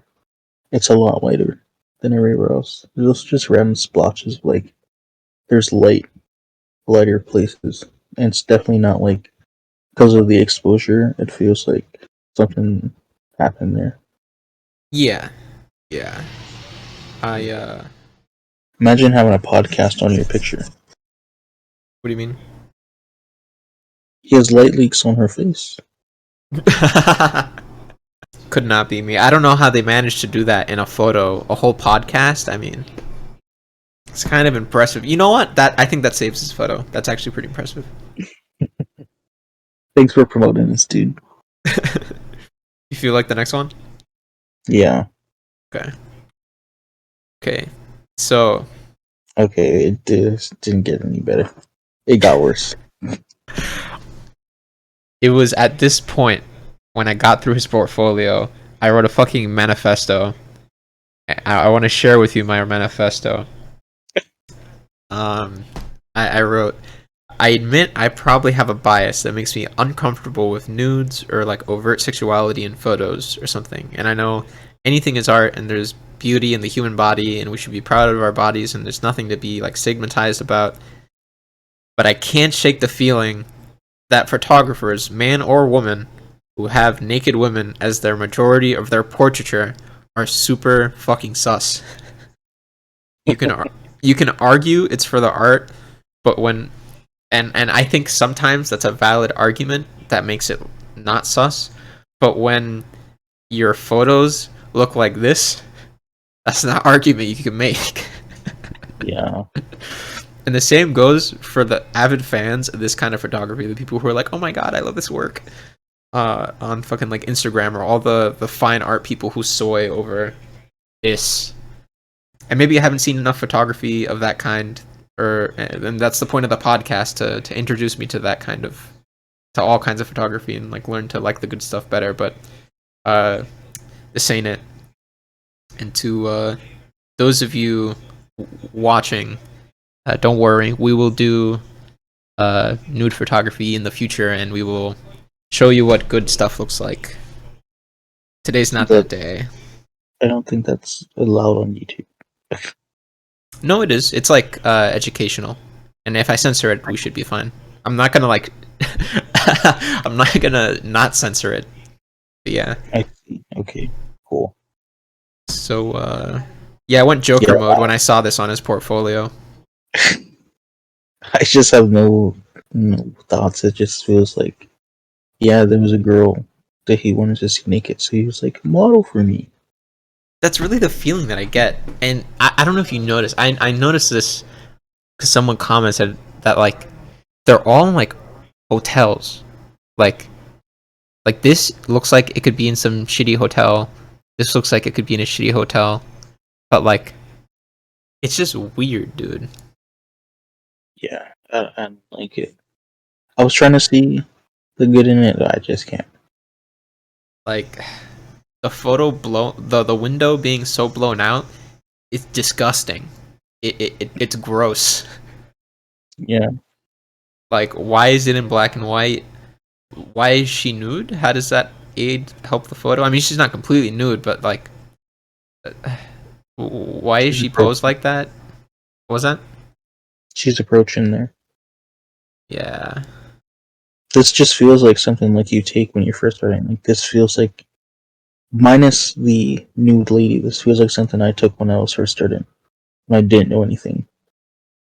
Mind you, this is again. I think I've said it like 20 times now, but this is on his website.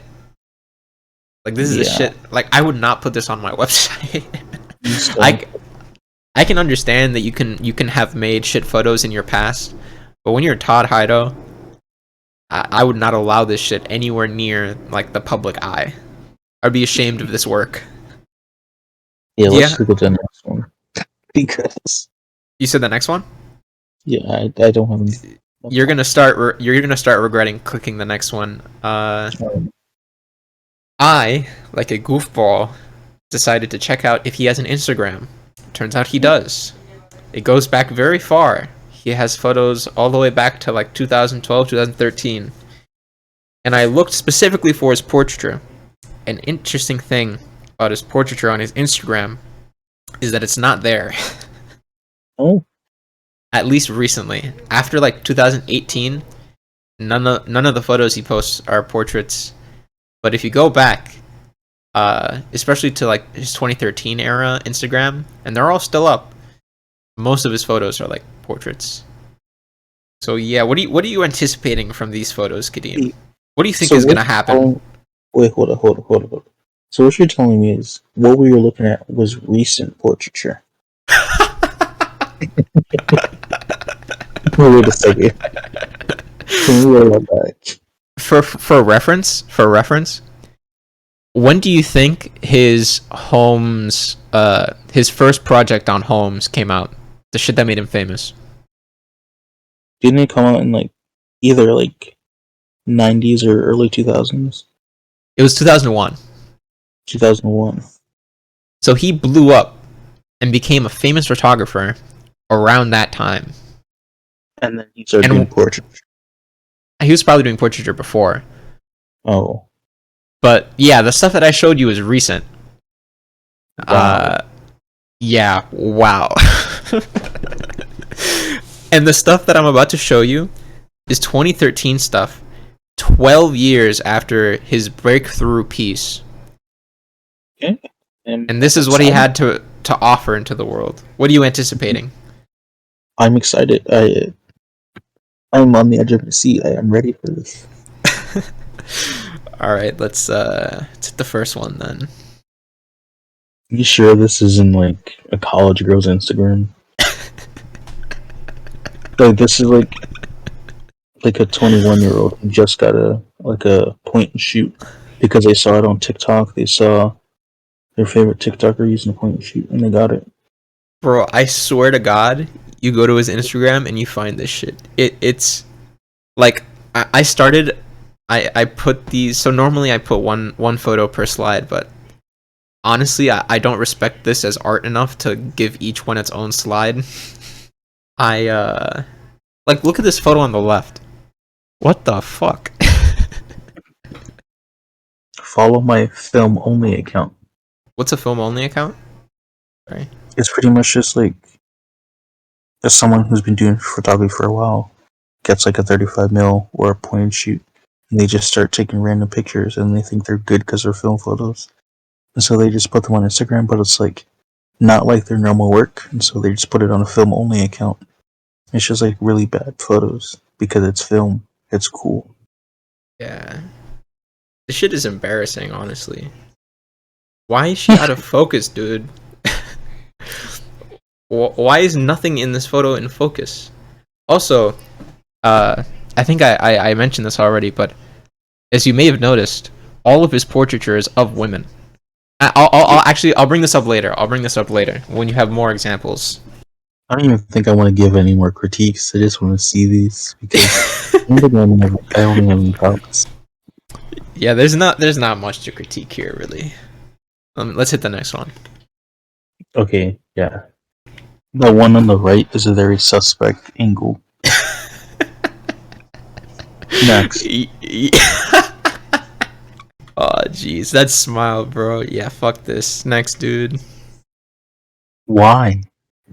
I don't know. He has so many of these posts that are just absolute like these this is dog shit. Like Was he trying to go for something here? Was there something going on? Is there something I'm missing?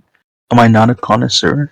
I think okay, so I in some of the following photos I collected some of the interesting Instagram comments, because most of them, like 99% of the comments are like, "Oh my god, I love this. This is so great. When are you doing your next workshop?"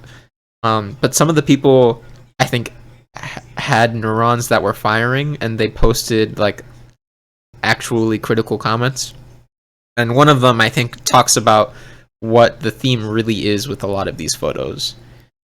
But yeah, this is like utter like this is like significantly worse than like shot on iPhone. Like this isn't even shot on Nokia. Like I don't even know how to describe this. This is insulting. At looking at how good he is at all his other work, specifically the houses. How can you produce something this bad? Jesus Christ. Next. Okay, so this is one of the comments.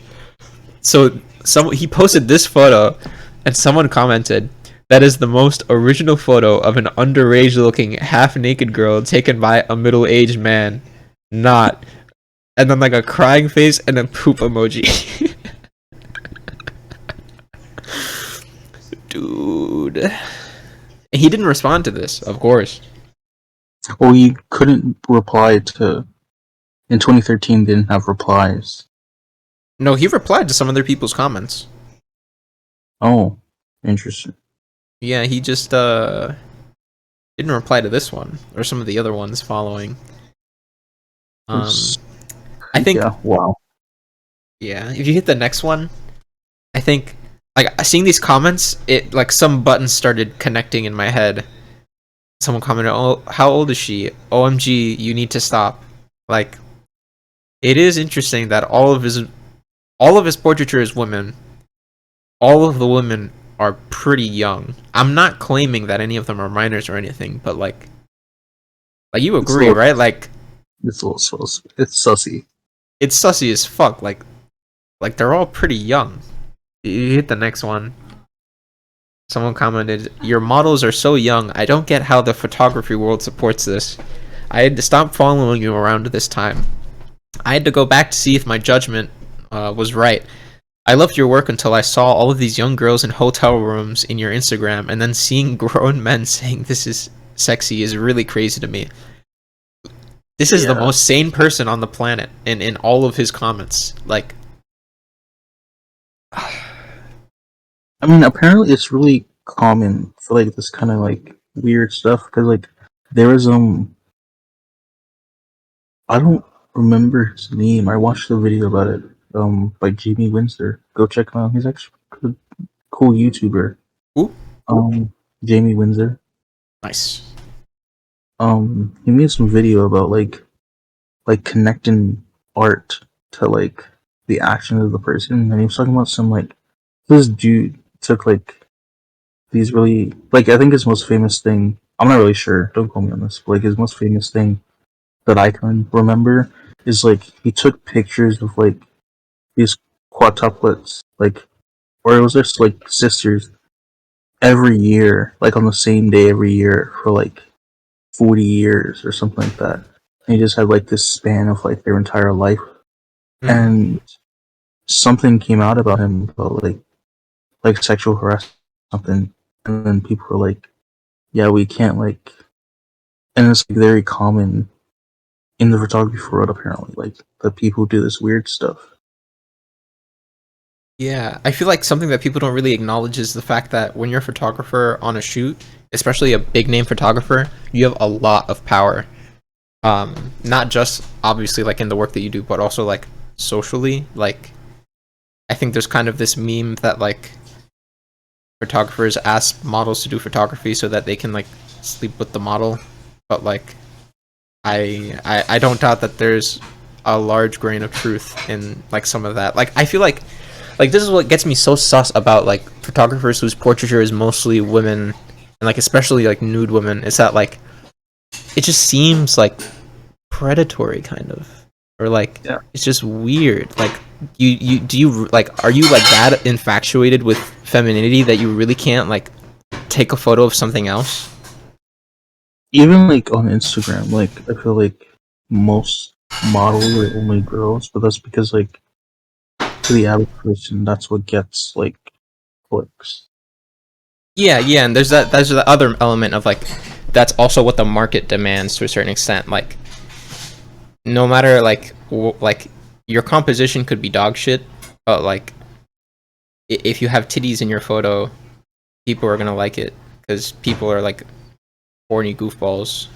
Not to say that you can't have, again, like good nude art that is like very nice and thoughtful and artistic. That's great, but there's a lot of people who just like no effort post, and it's pretty cringe, I think. Yeah. Can we go into the next one, because like this is really unnerving having this on my screen.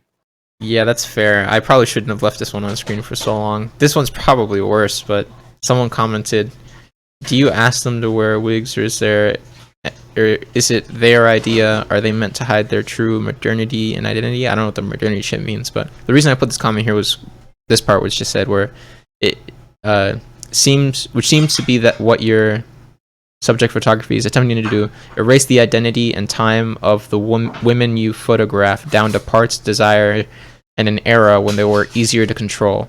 I'm asking, not assuming.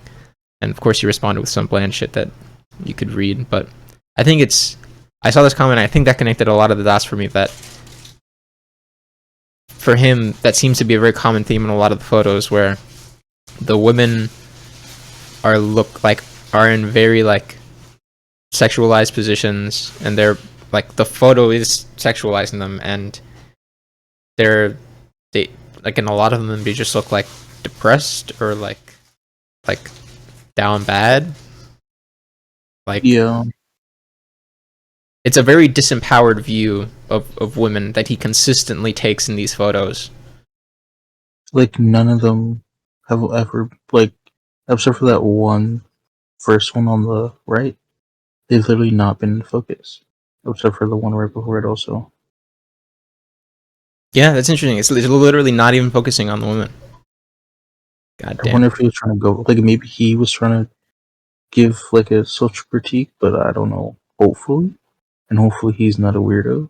But Like, and I think this is something that I was thinking about too, is like, it's understandable if this is like, if it's like a one photo event, or if it's like a one project thing, like, oh, that's what the project is about, even if it misses, and if it's like the portraits are dog shit and it doesn't really do what it's trying to do, I could get over that.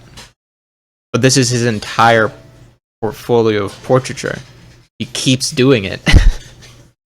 He just doesn't stop. yeah, no, there's just no way. And what bothers me is that he keeps fucking getting away with it. You said you've heard of Todd Hido, and you didn't even know he did portraits. Why aren't people talking about this?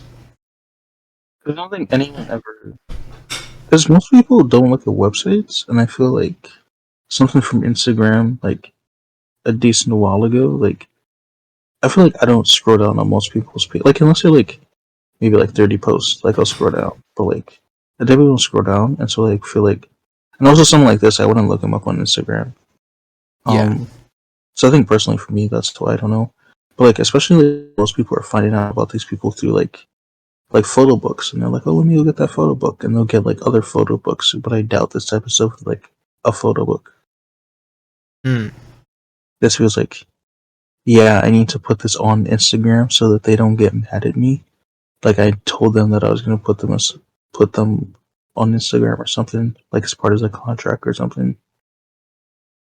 Maybe that was part of a deal or something. That's what it feels like. Is this stuff on his own website? So this exceptionally dogshit stuff I didn't find on his website. I don't think, at least. This is all from his Instagram. All the other stuff after this, all the stuff before this section and after this section is from his website. Yeah, no, he definitely, there's something going on there. Yeah. You want to hit the next one? Yeah. Okay. Something that we added in. So, if you remember, literally a second ago, I said not. You read it yourself, but I'm going to read this because I think it's actually important. He says, producing photographs like these is always a highly collaborative effort between myself, the model, my assistants, stylists, and hair and makeup talent. My crew is made up of creative women in their own right who are eager co-workers and have even asserted that Our collaborations are a kind of art therapy. These images and my work in general construct fragmented narratives that can tell many stories. So this goes to show all of these photos from this era have a full set of team working on every aspect of these photos. These photos don't look this way by accident. And that's clear because they keep looking this way. They look this way because he wanted them to look like this, and they just look this bad. And I think even worse than that is that he didn't talk about any of the things that the person raised in their comment when he responded to them. Oh fuck, I just realized I didn't take out their name in the response. It's slimy. It's black. It's bad. What do you think, Kadeem? Very whack. It's just distasteful. Yeah. Can you believe that he had a whole set behind each of these photos? These glorious. I genuinely do not believe that. Like, at all. Like, they're so bad. How can you have a whole set of people working on these, and they look like this? And that's his best image. Like, that's not. And to invoke the women who are working on this project with him as some kind of excuse for that being the reason why it's so disrespectful towards the like just the in the way that it's portraying women. Anyways, go on with what you were doing or what we were talking about in the past or whatever. But that's cool stuff. Sure, he's grown. Let's see if he's grown. No. Yeah. No. No. Wait, are you just clicking through them right now? Yeah. Yeah, let me. Which one are you on right now? I'm on the first one. Oh, you're on the first one? I went back to the first one, yeah. Okay. I'm back on the first one too. When He clearly did not learn. Yeah, no. This is a no. Next one. No. Yeah. This is even weirder. There's nothing going on here. Is that Joe Byron? I call it Byron. Joe Byron? Is it Judge Joe Mathis? I think that's like a judge or something in the back. No. So just know what is going on here. Like, literally nothing. Literally nothing. The next one, no. What is she like? There's nothing. Why is she holding the curtain? There's just nothing going on. Next one, no, bro. What? The lamp in the corner is the most compelling thing in this photo, bro. Next one, no. What do you, bro? Actually, no. This is the best one. The one with the girl with her back turned, the blonde girl. Yeah. Brunette. Best one so far, and it's still bad. Yes. And if you could pause on this one for a second, I would like to point out that while this one is like the best technically photo so far, it really, really bothers me that she looks like the youngest by far. Like, anyways, next one. Next one, no. No. Next one, no. No. This is some fucking. He went for the Marilyn Monroe vibes, and it's just dog shit. Next one. The one on the right corner is okay. I feel like the bigger one is alright, but it's not good. Yeah, I think it's the same model, and I guess it's interesting to see how his photo shoots progress throughout a day. Yeah. Next. It's just terribly underexposed. There's nothing going on.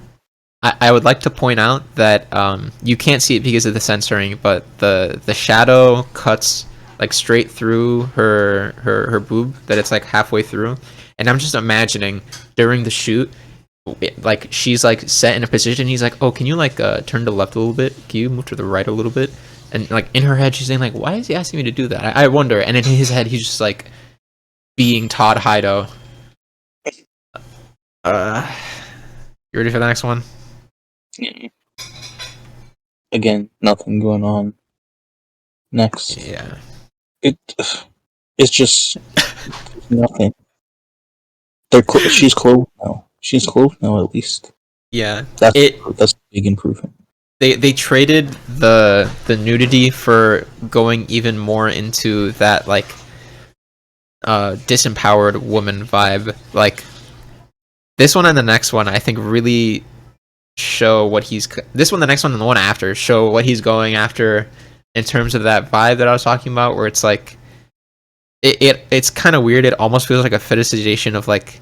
I don't know if you've of like sad women. I don't know if you've like seen that before on the internet of dudes being like, "Oh, I love when women cry" or something, or like in those old poems from like fucking the 1600s. You know what I'm talking about? I don't think I've been on that side of Instagram. No, it's not. It's not on Instagram. It's more on like dog shit Reddit or something. I've never been that deep on Reddit. I hope I never get that deep on Reddit. Yeah, you're one of the lucky ones. Next, what do you think about this one? I can't see them anymore, but bad takes. Oh, wait, you can't see the photo? My computer is closed. Oh, I'm dead. I looked at all of them before I closed my computer, and they're all bad. Yeah. So But I there's can see this what you're talking about. about what? Well, like the trying to go for the sad girl thing. Yeah. Yeah, especially like on this one. This is just like, come on. I'm looking at the last one right now, where she's on the bed. It's just like, gee whiz, dude. Anyways, so a little bit of a roundup. In making the slides for this episode, I decided to focus on his portraiture because not just because it was artistically bad. I think for any other photographer who was exceptional with their landscapes, but they had a weak cityscape part of their portfolio, or I was gonna say if they had great street photography, but we both know there's no such thing. But if they had great portraiture, but their still lifes were lackluster, I would acknowledge it and move on, because you know everyone has their duds. Not everyone can be great at literally everything, especially in photography where the stuff is so varied. Within Todd Hido's case, I'm picking on it because number one, above all else, well, not above all else, because the concerns with how he treats women is huge and valid and very gross, in my opinion. But it's dog shit. It's offensive content. It's so bad. And knowing how good he is at other parts, and he's still this bad with his portraiture, blows my mind and genuinely irritates me. It's really fucking creepy. He's a very high profile photographer in the community, and this still, like, everyone's like soy facing over him, and sometimes they soy face over his portraitures as if it were even the best ones that we saw at the very beginning. Those are just bland, inoffensive, and then it gets offensive. He's clearly capable of better work, but all of his portraiture is just this. And I haven't seen any photography YouTubers talk about it, because that's where I first learned about Todd Hido, and I was like, oh shit, the houses are kind of cool. I guess I better pick him for the third episode. And then I found this greasy log of, I don't know, bear shit, dog shit. How many times can I say it's shit? Gee was. Before we get flagged for being 18 plus, probably like 2 more times. True. Gotta use them wisely.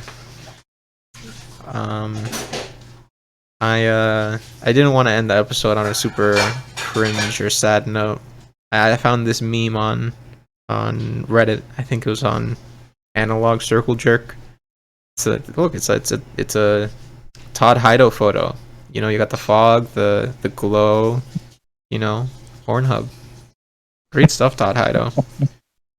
It really great.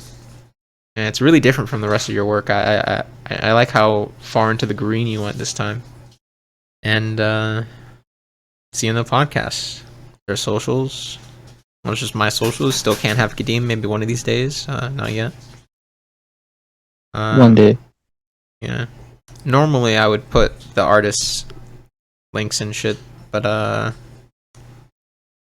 You can look for him if you want to find him. ToddHido.com. He's big enough. As is. Any conclusion remarks, Kadeem? No, I pretty much agree with what you said. It needs to stop this weirdo stuff. Yeah. In my opinion, this kind of shit is not acceptable in the photography community. I think it's creatively not just lazy, but like it's genuinely offensive. I think, again, not just in the artistic sense, in that like it's offensive to women. It's such a like bad portrayal of them. And why does no one talk about this? Why you can say he does good house stuff, and he's also tremendously horrible at portraiture, and he's also suspiciously getting very, very young women models to do nude photos for him quite often. But yeah, I guess we say goodbye. Let me go back to the Pornhub meme. Lift my spirits. Well, we'll end on this one. Auf Wiedersehen, fellow viewers. I hope you got something out of it. Goodbye. Deuces.